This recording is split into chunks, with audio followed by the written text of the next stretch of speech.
الله تعالى وبركاته. الحمد لله نحمده ونصلي على رسوله الكريم. أما بعد أعوذ بالله من الشيطان الرجيم. بسم الله الرحمن الرحيم. فقد قال الله تبارك وتعالى في القرآن العظيم والفرقان المبين: إن أولياءه إلا المتقون. قال الله تبارك وتعالى في مكان آخر: تعاونوا على البر والتقوى ولا تعاونوا على العدوان. تعاونوا على البر والتقوى ولا تعاونوا على الإثم والعدوان. صدق الله مولانا العظيم وصدق على رسوله النبي الأمين الكريم، ونحن على ذلك لمن الشاهدين والشاكرين، والحمد لله رب العالمين. بعد توحید کے متوالوں، شمع رسالت کے پروانے، اولیاء امت سے محبت کرنے والوں، عقیدت و محبت کے ساتھ جھوم جھوم کر بارگاہ نبی کے سلام میں درود شریف کا ہدیہ نچھاور کرے اور پڑھنے کا آواز سیدنا وشفیعنا ونبینا ومولانا محمد صلوات و سلام علیک یا رسول اللہ صلی اللہ علیہ وسلم. نگاہ ولی نے وہ تاثیر دیکھی، نگاہ ولی نے وہ تاثیر دیکھی، بدلتی ہزاروں کی تقدیر دیکھی. اللہ تبارک و تعالیٰ کا احسان اور اس کا فضل ہے کہ اللہ تبارک و تعالیٰ نے ہمیں مسلمان بنایا اور اپنے نبی مکرم کے سنت پہ چلنے والا اور اپنے نیک بندوں سے محبت کرنے کی توفیق بخشی. یہ انعام اللہ تبارک و تعالیٰ کا ہے اور یہ ہر ایک کی قسمت میں نہیں ہے. بے شک اللہ تبارک و تعالیٰ کے بندے تو سبھی، اللہ کے بندے تو سبھی ہیں، لیکن اللہ تبارک و تعالیٰ کے کچھ خاص بندے، چنے ہوئے بندے ہوتے ہیں جسے اللہ تبارک و تعالیٰ اپنا بندہ کرتا ہے. حالانکہ اللہ کا بندہ ہر ایک جو بھی پیدا ہوا ہے سب اللہ کا بندہ، جو بھی آدمی ہو، کافر ہو، مشرک ہو، سب اللہ کا بندہ. لیکن اللہ تبارک و تعالیٰ اپنے خاص بندوں کے تعلق سے فرماتا ہے کہ جو میرے بندے ہوں گے، جو میرے بندے ہوں گے، ان کے اوپر شیطان کا فریب نہیں چلے گا، ان کے اوپر شیطان غالب نہیں ہو سکے گا. جو میرے بندے ہیں، اسی طریقے سے بہت سی جگہ پہ ارشاد فرمایا اللہ تبارک و تعالیٰ نے اپنے نیک بندوں کے ساتھ کہ جو نیک بندہ ہوتا ہے، اللہ کا پسندیدہ بندہ ہوتا ہے، اللہ تبارک و تعالیٰ اس بندے کو اپنی شان صفت اور تکمیل میں سے کچھ عطا فرما دیتا ہے. اپنی جو اللہ کی شان ہے، کسی چیز کو پیدا فرما دیتا ہے. اللہ کی شان ہے، کسی چیز کو پیدا کر دینا یہ اللہ کی شان ہے. تو اللہ تبارک و تعالیٰ کا جب نیک بندہ ہو جاتا ہے تو اللہ تبارک و تعالیٰ اس کے ہاتھ میں اتنی قوت دے دیتا ہے، اس کی زبان میں اتنی تاثیر دے دیتا ہے کہ اگر ہاتھ بڑھاتا ہے تو کوئی نئی چیز پیدا فرما دیتا ہے، اور اگر زبان سے کہہ دیتا ہے تو انہونی ہو جاتی ہے. یہ اللہ کے نیک بندوں کی مثال ہے. اللہ کے نیک بندے بہت سارے ہیں. اللہ تبارک و تعالیٰ کے چنندے بندے دنیا میں بے شمار ہیں. انسان اور فکر کی منزلوں کو دور کرتے ہوئے، غور فکر کرتے ہوئے جب اللہ تبارک و تعالیٰ کی مخلوق سے غور کرتا ہے، سوچتا ہے کہ یہ چیزیں ہم نہیں کر سکتے تو کوئی دوسرا بندہ کیسے کر سکتا ہے، تو اللہ تبارک و تعالیٰ ایسے بندے کم پیدا فرماتا ہے جو انہونی کو ہو نہیں سکتے، جو جس کے ہاتھ سے ایسی چیز ہو جائے جو عام آدمی کے ہاتھ سے نہ ہو پائے، ایسے بندے کو اللہ تبارک و تعالیٰ اپنا بندہ کہتا ہے. اللہ تعالیٰ اپنا بندہ کہتا ہے. نیک بندوں کو، سارے بندوں جو اللہ کا نیک بندہ ہوتا ہے، حبیب بندہ ہوتا ہے، جو تقویٰ جار ہوتا ہے، جو عبادت کرتا ہے، نوافل پڑھتا ہے، اللہ تعالیٰ ایسے بندوں کے تعلق سے فرماتا ہے کہ بے شک اللہ کا بندہ وہ ہے، اللہ کے ولی وہ ہے جو جنہوں نے تقویٰ اختیار کیا، جو پرہیزگاری اختیار کر لیا، وہ اللہ کا ولی ہو ہے۔ اور اللہ کے ولی کی صفت یہ بھی ہے کہ وہ عبادت بہت زیادہ کرتا ہے، عبادت بہت زیادہ کرتا ہے۔ آپ نے سنا ہوگا کہ پیر دستگیر نے 40 سال تک عشاء کے وقت سے فجر کی نماز پڑھی، مطلب 40 سال رات میں سوئے نہیں۔ یہ اللہ کے بندے ہیں۔ امام اعظم ابو حنیفہ علیہ رحمۃ اللہ 40 سال تک عشاء کے وقت سے فجر کی نماز پڑھی۔ تو یہ اللہ کے خاص بندے، ایسے خاص بندوں میں بے شمار اسماء لکھتے ہیں، بہت سے نام لکھتے ہیں اللہ کے نیک بندوں، اور یہ اللہ کے نیک بندے دوسرے کی رہنمائی بھی فرماتے ہیں اور دوسرے کی مدد بھی کرتے ہیں، اور اللہ تبارک و تعالیٰ اپنے نیک بندوں کو اختیار دے دیتا ہے کہ تم جو چاہو کرو، ہماری طرف سے تمہیں اختیار ہے۔ کیوں؟ اس لیے کہ اس بندے کا کرنا حقیقت اللہ کا کرنا، جو بھی وہ بندہ کام کرتا ہے وہ حقیقت میں اللہ تبارک و تعالیٰ کا کام ہوتا ہے۔ تو بندہ جب عبادت کرتے کرتے اللہ کو راضی کرتے کرتے اس مقام پر پہنچ جاتا ہے جب اس کی کوئی بھی بات رد نہیں ہوتا ہے تو وہ اللہ کا ولی بن جاتا ہے، وہ اللہ کا ولی بن جایا کرتا ہے۔ انسان کہنے کو کہتے ہیں کہ اللہ کے علاوہ کسی کو اختیار نہیں، اللہ تبارک و تعالیٰ کے علاوہ کسی کو پاور نہیں، حقیقتاً پاور سارا اللہ ہی کو، یہ ہر آدمی جانتا ہے۔ لیکن اللہ تبارک و تعالیٰ اپنے نیک بندوں کو کثرت نوافل کی وجہ سے، اللہ کی عطا کی وجہ سے اللہ تبارک و تعالیٰ ان کے ہاتھ میں قوت دے دیتا ہے، پاور دے دیتا ہے۔ پیران پیر دستگیر خود ارشاد فرماتے ہیں کہ کوئی دن ایسا نہیں ہے، دن جو 24 گھنٹہ سے روز گزرتا ہے، کوئی دن ایسا نہیں ہے جو دن نکلنے سے پہلے دن میرے پاس آتا ہے اور آ کر مجھے کہتا ہے پیران پیر میں اب ظاہر ہونا چاہتا ہوں، آج میرے ساتھ کیا کیا ہوگا، آج پورے دن میں کیا کیا ہوگا، پوری دنیا میں کیا چلے گا۔ پیران پیر نے ارشاد فرمایا کہ سارے دن میں جو کچھ ہونے والا رہتا ہے وہ دن مجھے پہلے بتا دیا جاتا ہے، کیا اچھا ہوگا۔ جس کے پاس پاور نہیں ہوگا ہمارے اور آپ کے پاس کیوں نہیں آتا ہے بولنے تو کیا کون مرے گا، کون زندہ رہے گا، آج کیا بتانے والے آج کیا بتانے والے نہیں۔ اسی طرح فرماتے ہیں اسی طریقے سے مہینہ وارا ایک ہفتہ آتا ہے، ہفتہ آ کر گزارش کرتا ہے حضور میرے اندر یہ ہونے والا ہے، مہینہ آ کر کہتا ہے حضور میرے اندر یہ ہونے والا ہے، سال آ کر میری بارگاہ میں حاضری دیتا ہے، یہاں تک کہ سورج روزانہ میرے پاس آتا ہے اور آنے کے بعد کہتا ہے پیران پیر دستگیر آپ میں آج نکلنے والا ہوں، کہاں پہ بچی ہوگی، کہاں پہ میں نہیں دکھوں گا، ساری باتیں بتا دیتا۔ یہ بغیر پاور کی ہوتی، یہ بغیر قوت کی ہوتی، یہ بغیر طاقت کی ہوتی۔ اللہ کے ولی جو ہوتے ہیں اللہ تبارک و تعالیٰ اس کو مخلوق کے ذریعے بھی ہوتی، چاند سورج ہو، ہوا ہو، دن ہو، رات ہو، یہ ساری مخلوق ہے۔ اللہ کے نیک بندوں کے سامنے اللہ تبارک و تعالیٰ ساری مخلوق کو تابع کر دیا۔ کیوں؟ اس لیے کہ وہ اللہ کے تابع ہو جاتے ہیں، جو بندہ اللہ کا ہو جاتا ہے ساری مخلوق اس کی ہو جاتی ہے، ساری مخلوق اس کی ہو جایا کرتی ہے۔ تو پیران پیر دستگیر کے پاس ہر چیز آتی تھی حاضری دے کر، رات دن سب حاضری دے کر جاتی تھی کہ حضور میں آنے والی ہوں، مجھ سے کیا کیا آواز ہوگی، کیا کیا بلا ہوگی، کیا مصیبت ہوگی، یہ ساری چیزیں پیران پیر دستگیر کو حاضری دے کر جاتی۔ یہ کسی وہابی کے پاس دن نہیں آتا، کسی کے پاس رات نہیں آتا، اس لیے ان کو سمجھ میں نہیں آتا۔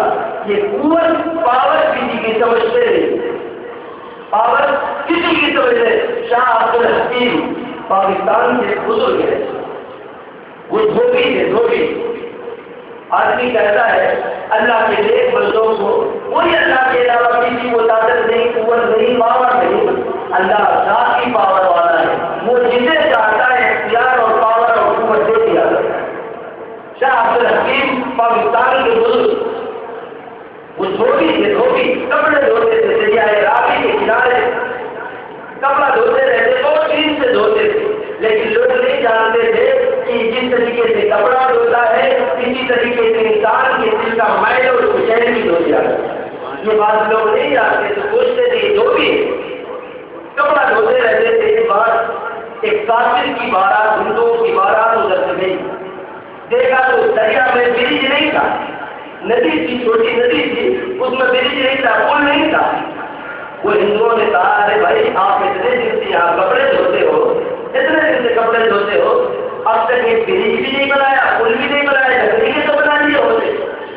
انہوں نے پوچھا عبد الحکیم نے کہا تجھے پار ہونا ہے, کہا ہمیں پار ہونا, کہا اچھا پار ہونا. تو انہوں نے کپڑے کے چھان لیے اور کپڑا پانی پہ بچھا دیا, کہا پل بن گیا گزر جاؤ, کیا بولے برج بن گیا گزر جاؤ. وہ کافی سے کہا ہے تم مذاق کرتے ہو میرے ساتھ مذاق کرتے ہو, یہ کپڑے پر سے بھی کوئی گزر سکتا ہے. شاہ عبد الحکیم نے کہا اپنے بیل کو جس پر کپڑا لے کر جاتے تھے, بیل کو کہا ہے میرے بیل یہ تو کافی ہے, ان کا ایمان کچا ہے, تو ایک مسلمان کا بیل ہے, تو ہی گزر کر بتا دے. وہ بیل گزر گیا اس پر سے, وہ بیل اس برج پر سے گزر گیا, کافی سارے گزر گئے اور لوٹ کر آئے تو سارے کافر مسلمان ہو, سارے کافر مسلمان ہو. نگاہ ولی میں وہ تاثیر دیکھی بدن کی ہزاروں کی تبدیل. تو اللہ کے ولی کی نگاہ جو ہوتی ہے, ارے خود تو وہ سمجھے ہوئے ہوتے ہی ہے, لیکن ایک نگاہ سے سینکڑوں کی تقدیر بدل جاتی ہے. حضور داتا گنج بخش لاہوری علی حضوری علی رحمۃ الرضوان کی ذات بڑی باوقار تھا. غریب نواز علیہ رحمۃ الرضوان سے پہلے کے گزر گئے, اور غریب نواز نے ان کی بارگاہ میں چلہ بھی فرمایا تھا.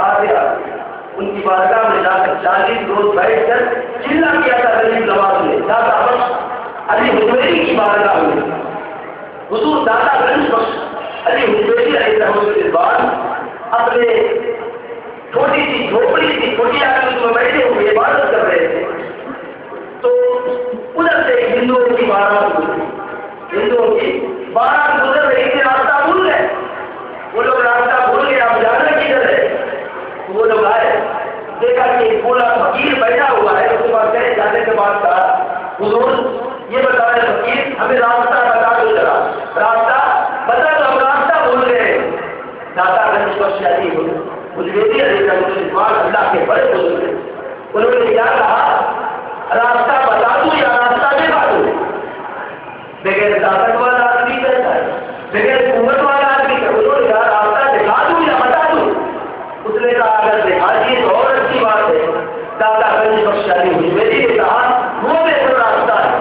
دیکھا تو سامنے مدینہ شریف موجود ہے, مدینہ شریف موجود ہے. تعجب میں پڑ گئے, تعجب میں پڑ گئے. سارے ہندو سے مسلمان ہو, نگاہ ولی میں متاثر ہوئے, بدن کی ہزاروں کی تقدیر سے. اللہ کے ولی کی نگاہ ایسی ہوتی. اب وہ ماننے والے کی ہے, ہندو بھی مان گئے, اب جو ولی کو مانتا وہی, یہ تو بڑے سے بڑے ولی کو بھی نہیں مانتے. کیوں؟ اس لیے کہ ان کے پاس کوئی ولی ہوتا ہی نہیں, ان کے پاس کوئی ولی ہوتا ہی نہیں کہ وہ ولی کو کیسے مانیں گے.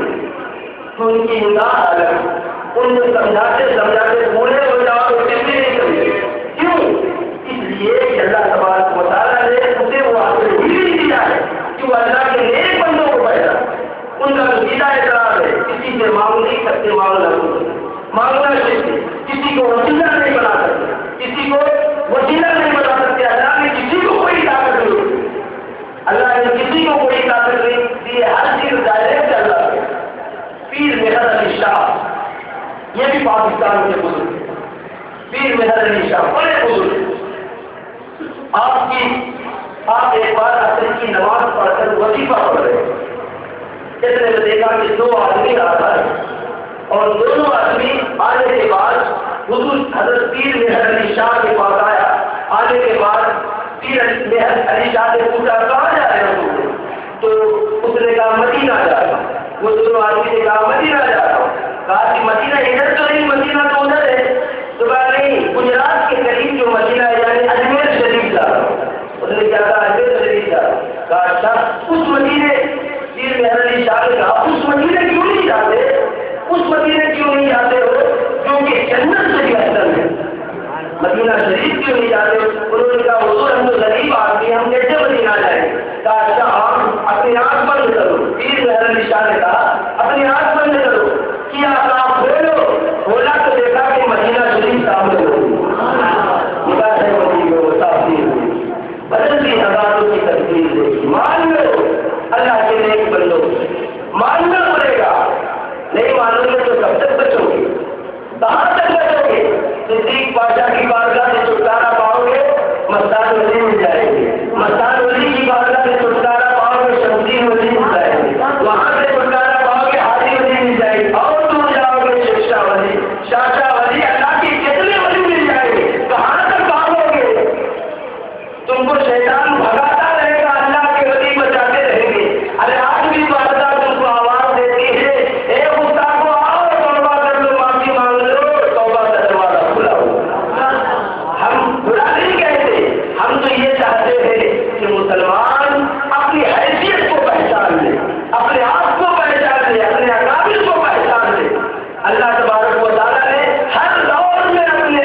موسیٰ علیہ السلام پہنچے تو حضرت موسیٰ ایک مچھلی پکا کر لے کر جا رہے تھے کہ راستے میں بھوک لگے گی تو کھاؤں گا.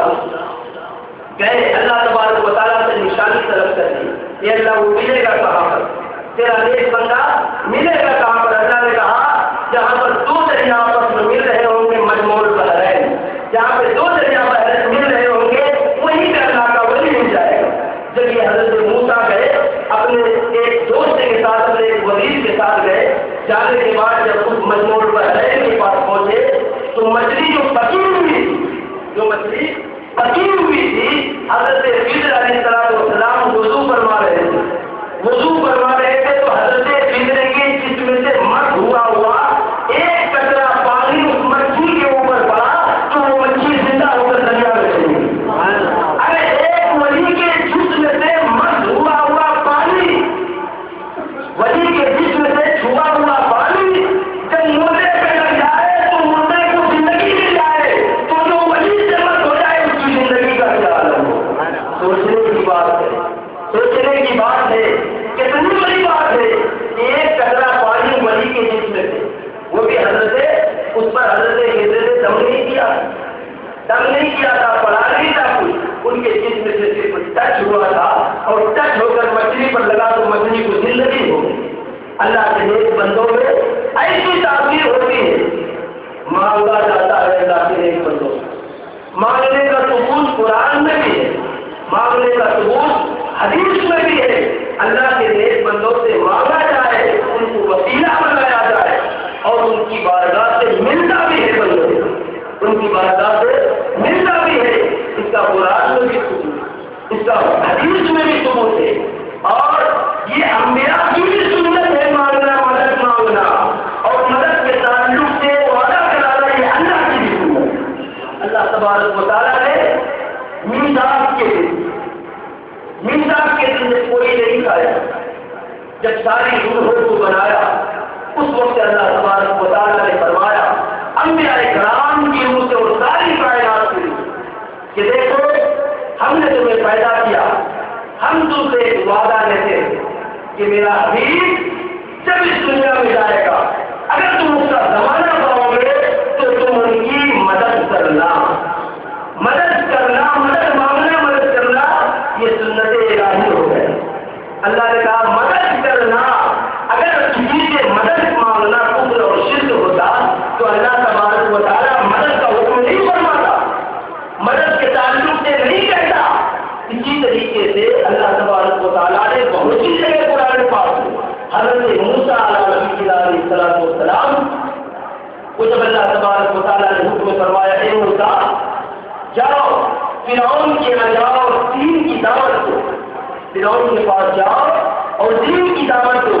تو حضرت موسیٰ نے کہا اگر کسی سے مدد مانگنا کفر ہوتا، اگر شرک ہوتا تو حضرت موسیٰ نے کیا کہا اے اللہ میرے بھائی کو میرا مددگار بنا دے، میرا وزیر بنا دے، نبی بنا دے اور اسے بھی میری ساتھ کر دے تاکہ اس کی مدد مجھے ہوتی رہے، تاکہ اس کی مدد مجھے ہوتی رہے. تو مدد تو قرآن پاک سے بھی ثابت ہے، مدد تو حدیث پاک سے بھی ثابت ہے. اللہ اکبر. اولیاء کرام مدد کیا کرتے ہیں اور اولیاء کی نگاہ میں اتنی قوت ہوتی ہے، اتنی طاقت ہوتی ہے. مدد کسی سے بھی ہم آپ سے مدد مانگتے ہیں، آپ ہم سے مدد مانگ سکتے ہیں، مدد جائز ہے. ارے مدد کوئی کسی سے مانگے، مانگنا چاہیے. خدا کوئی نہیں سمجھتا ہے انسان کو کوئی خدا نہیں سمجھتا ہے، بندہ سمجھ کر مدد مانگنا جائز ہے. قرآن میں کئی جگہ ہے، اللہ تبارک و تعالیٰ قرآن پاک میں ارشاد فرماتا ہے بہت سی جگہ سے. ہم نے آج آپ کو دلیل کے طور پہ کتاب بھی دکھائی تاکہ کوئی آدمی اعتراض نہ کر سکے کہ یہ بولتا ہے. قرآن پاک میں مدد کے تعلق سے اگر انسان سے مدد مانگنا، اگر انسان سے مدد مانگنا شرک ہوتا، کفر ہوتا تو 25 جگہ پہ اللہ تبارک و تعالیٰ نے قرآن کریم میں ارشاد فرمایا ہے کہ تم ایک دوسرے کی مدد کیا کرو. ایک مسلمان کا مددگار اللہ ہے، اس کا نبی ہے، اس کے فرشتے ہیں اور ایک دوسرے مومنین اس کے مددگار ہے. مسلمانوں کا مددگار ایک دوسرا مسلمان ہے، اس کے مددگار نبی ہے، اس کے مددگار ولی ہے، اس کے مددگار اللہ اور اس کے فرشتے ہیں. اگر مدد مانگنا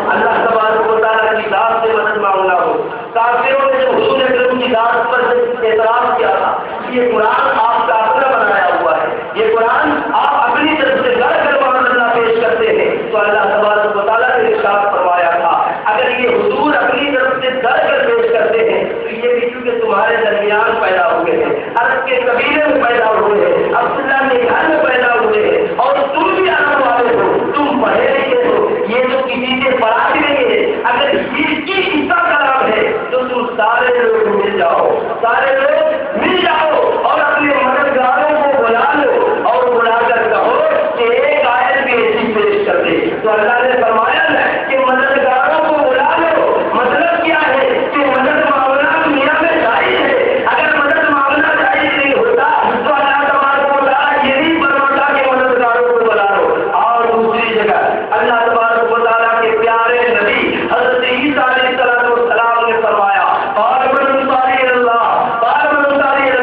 کون ہے جو اللہ کے لیے میری مدد کرے؟ اس کے بعد حواریوں نے کہا ہم اللہ کے راستے میں اللہ کے واسطے تیری مدد کرنے والے ہیں۔ بتاؤ، ایک نبی نے مدد مانگا، ایک نبی نے مدد مانگا اور ایسی مدد مانگی اللہ کو اتنا پسند آیا کہ اس نبی کا مدد مانگنا قرآن پاک میں موجود کیا، قرآن پاک میں بھی موجود کر دیا۔ اگر مدد مانگنا کفر ہوتا، اگر مدد مانگنا شرک ہوتا تو دیکھ لو قرآن پاک کی آیت ہے، یہ میرے باپ کی لکھی ہوئی کتاب نہیں ہے، یہ قرآن پاک کی ہے، اعلیٰ حضرت کی لکھی ہوئی نہیں ہے، یہ کسی بریلوی سننے کی نہیں ہے، یہ اللہ تبارک و تعالیٰ کی ذات ہے، اللہ کی کتاب ہے جس میں ایک لفظ شک و شبہ کی گنجائش ہے، جس میں شک کرنا گویا کہ اپنے آپ کو کفر کی تاریکی میں ڈال دینا ہے۔ آگے اور ارشاد فرماتا ہے اللہ تبارک و تعالیٰ، لوگوں مدد کیا کرو ایک دوسرے کی، تعاونوا علی البر والتقوی، ایک دوسرے کی مدد کیا کرو، کس چیز میں؟ نیکی کا کام میں، اچھے کام میں ایک دوسرے کی مدد کر دیا کرو۔ اچھا کام کیا ہے؟ اگر عبادت کرنا چاہتا ہے، مسجد نہیں پہنچ پاتا ہو تو مسجد پہنچا دو، اگر وہ روزہ رکھنا چاہتا ہے، اگر شہری نہیں ہے تو اسے شہری کرا دو، اگر کوئی اچھا کام کرنا چاہتا ہے، بیٹی ہے غریب ہے بیاہ نہیں کر سکتا اس کی بچی کی شادی کرا دو، تعاونوا علی البر والتقوی، تم مدد کیا کرو مسلمانوں کی، ایک دوسرے کی مدد کیا کرو اچھے کاموں میں، تقویٰ کے کاموں میں، ڈر کے کاموں میں۔ اللہ نے فرمایا مدد کیا کرو، اور یہ کہتے ہیں مدد مانگنا شرک ہے۔ ارے اب تم کس کو مشرک بناؤ گے؟ اولیاء کرام کو مشرک بنایا، سنی کو مشرک بنایا، اگر تم کہو گے مان اللہ تو حضرت عیسیٰ کو بھی مشرک بنا دو گے، حضرت آدم کو بھی مشرک بنا دو گے، اور کتنا اعتراف کرو گے، اللہ کی ذات پر بھی اعتراف کرو گے۔ اللہ تبارک و تعالیٰ نے فرمایا تعاونوا علی البر والتقوی ولا تعاونوا علی الاثم والعدوان، گناہوں کو مدد مت کیا کرو۔ کوئی کہے ہمیں شراب پینا ہے تو روپے تو مت دو، کوئی کہے ہمیں پکچر جانا ہے پیسے تو مت دو، گناہوں پہ مدد نہیں کی جاتی ہے، اچھا کام ہو تو اس پہ مدد کیا کرو۔ یہ اللہ تبارک و تعالیٰ نے ارشاد فرمایا۔ اسی طریقے سے اللہ تبارک و تعالیٰ نے کہا کہ میرے حبیب کا زمانہ پاؤ تو اس کی مدد کرنا، اس کی مدد کرنا، تو مدد کرنے کا حکم اللہ تبارک و تعالیٰ نے کہا ہے، اور مدد مانگنا یہ مسلمانوں کے لیے ہے کہ مسلمان مدد مانگے، کیوں؟ اس لیے کہ اللہ تعالیٰ حکم دے رہا ہے کہ تم مدد کیا کرو۔ ایسے ہی اللہ تبارک و تعالیٰ نے بہت سی جگہ پہ حضرت سکندر ذوالقرنین جس کے تعلق سے قرآن پاک میں آیتیں بھی ہے، بہت بڑے ولی تھے، بہت بڑے بزرگ تھے، بعض لوگوں نے تو یہ کہا ہے کہ یہ نبی بھی تھے، اس لیے کہ اللہ تبارک و تعالیٰ نے اس سے کلام فرمایا ہے، یاد رکھنا ہے۔ اسی طریقے سے اور بعض مقاموں پہ فرمایا کلنا یاد رکھنا ہے، اس طریقے سے فرمایا مگر یہ بات میں اعتراض ہے کہ وہ نبی تھے کہ نہیں، بہرحال بہت بڑی شخصیت تھی۔ جب یہ دیواریں آہری بنا رہے تھے، جب دیواریں آہری بنا رہے تھے تو انہوں نے کہا ایونی کی صورت، میری مدد کرو، میری مدد کرو۔ سکندر ذوالقرنین نے بھی مدد مانگا ہے، اور اتنا ہی نہیں، بہت سارے اولیاء کرام اللہ تبارک و تعالیٰ نے فرمایا انما ولیکم اللہ ورسولہ، بے شک تمہارا مددگار اللہ ہے اور رسول ہے اور مسلمان ہے، فرشتے ہیں، ملائکہ ہے، سب تمہارے مددگار ہیں۔ اگر مددگار ہمارے ہیں تو مدد مانگنے میں کیا برائی ہے؟ مدد مانگنے میں کوئی برائی نہیں ہے، یہ تو قرآن پاک ہے، یہ قرآن پاک ہے۔ ابھی بہت ساری آیتیں ہیں، بہت ساری، لیکن دلیل کے لیے ایک دو آیت پیش کرنا کافی ہوتا ہے۔ حدیث پاک بھی سنا دیتا ہوں۔ حضور اکرم صلی اللہ علیہ وسلم نے ارشاد فرمایا، دیکھو حدیث پاک بھی سنا دیا، قرآن پاک سنا دیا، اس میں کسی کا شک و شبہ نہیں ہے۔ مانگو اولیاء کرام کی بارگاہ میں جا کر، خوب مانگو، ٹھیک مانگو، کیسے مانگو؟ وسیلے کی بھی ضرورت نہیں ہے، کیسے مانگو؟ ایک بزرگ آپ دے تو یہ بھی چاہے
مشکات شریف کی حدیث پاک ہے، یہ مشکات شریف کی حدیث ہے۔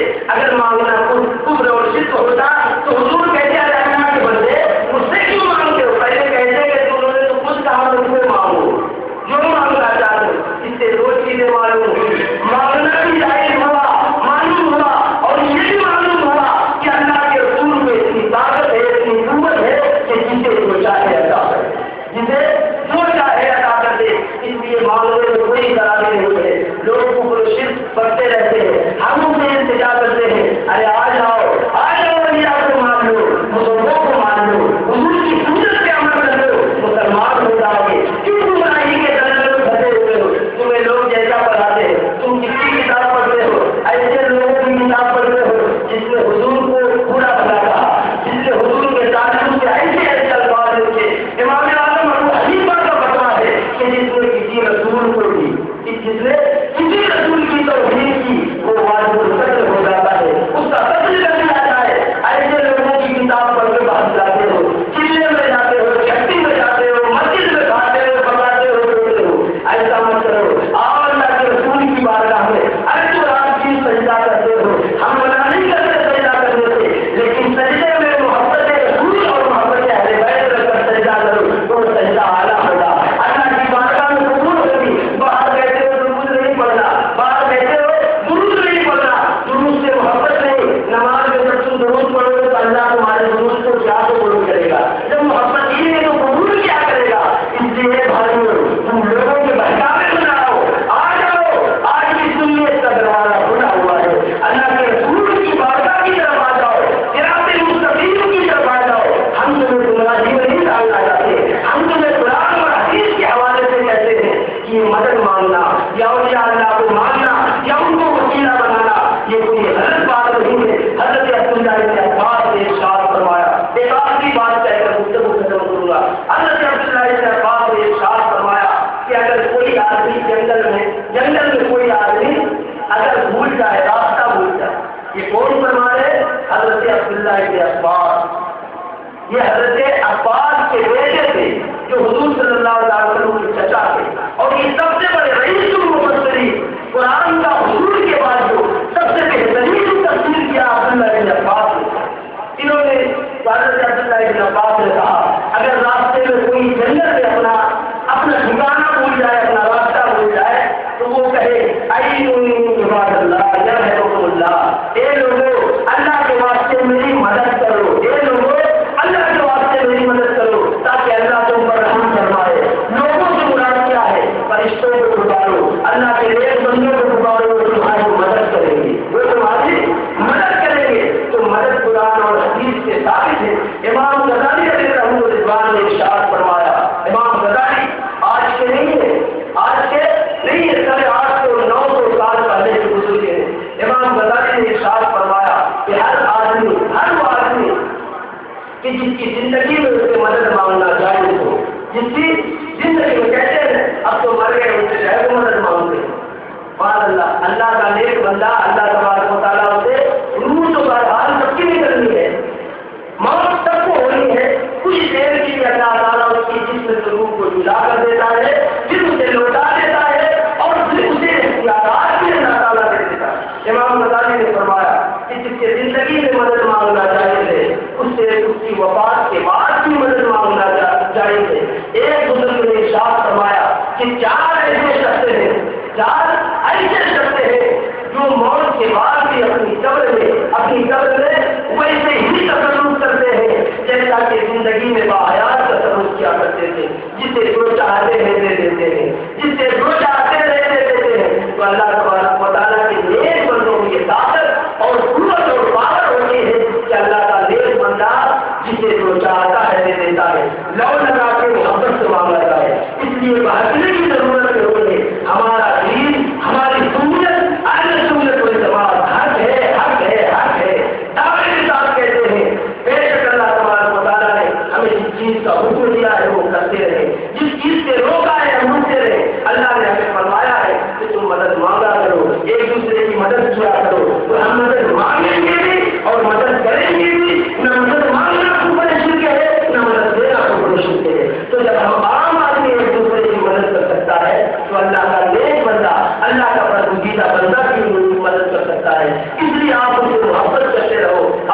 پریشانوں کو ان کی بارگاہ میں رکھتے رہو. اللہ کے رسول کے وسیلے سے, اللہ کے حبیب بندوں کے وسیلے سے آپ دعائیں کرتے رہو. انشاءاللہ تعالیٰ اللہ تبارک و تعالیٰ ہمیں اور آپ کو ان کے وسیلے سے عطا فرمائے گا. مولا رب کائنات اپنے نصیب و کرم کے سب سے پہلے تمام مومنین مومنات کی نیک تمناؤں کو آرزوؤں کو پوری تمام اے اللہ نصیب بندوں کے سب سے پہلے عالم اسلام میں سنت کا بول بالا کرنا.